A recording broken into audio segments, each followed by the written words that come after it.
guys, welcome to Wing Ting's Kitchen. Today we're going to make a Hong Kong style chicken curry.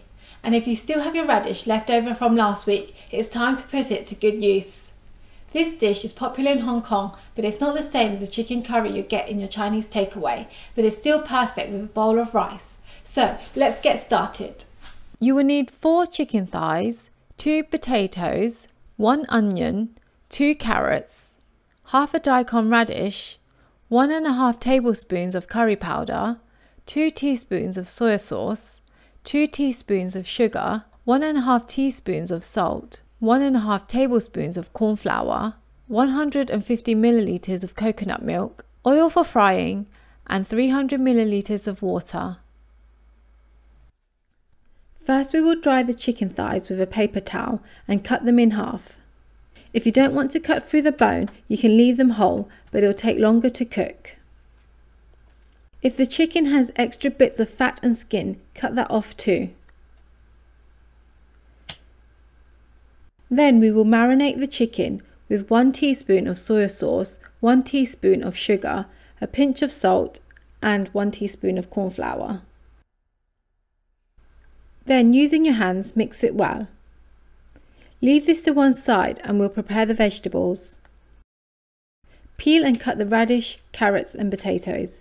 Cut them into large chunks.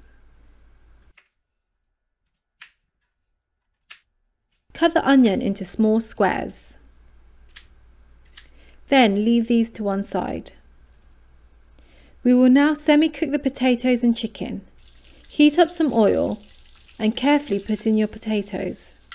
This helps the potato keep its shape and not turn all mushy in the curry. It also helps the inside get fluffy. When they're golden brown, take them out. Now put in the chicken. There's no need to fully cook them.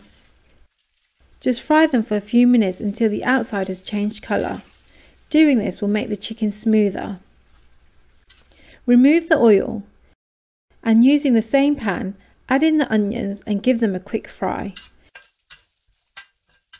Then add in the curry powder, mix them together and fry them until the onions are translucent and it's fragrant. If the wok is feeling dry, add some more oil to help fry the curry. Keep frying and then add the carrots and radish. Give it a mix so it's covered in the curry powder. Then add in the water, the rest of the soy sauce, salt and sugar.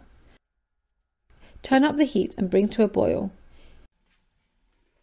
Give it a mix, then add the chicken, coat the sauce onto the chicken, turn up the heat and put on the lid.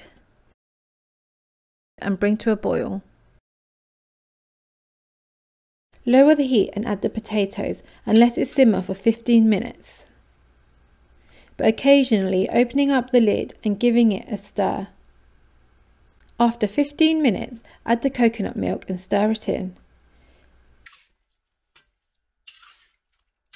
Let it simmer for 10 minutes. Halfway through, give it a mix.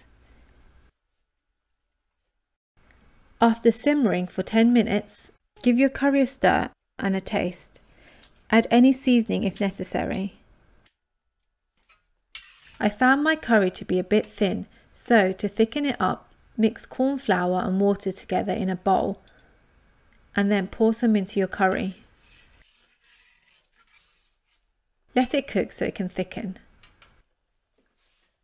If it's still too thin, add some more corn flour and water, but if you like it how it was, you can skip this step. Check the vegetables soft and the chicken's cooked. If it's all good, we're ready to serve now.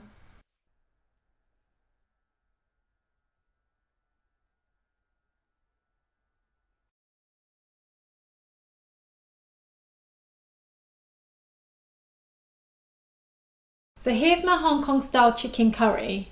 It's really heartwarming and it's perfect for now since it's getting colder. You can have this on its own as a stew or with rice, but it's a really typical dish you'll find at a Hong Kong family dinner. Leave out the radish if you can't get your hands on any, but I hope you give it a try soon because it smells so good, and let me know how it goes. Don't forget to subscribe and turn on your notifications. Thank you for watching and I'll see you in the next video. Bye!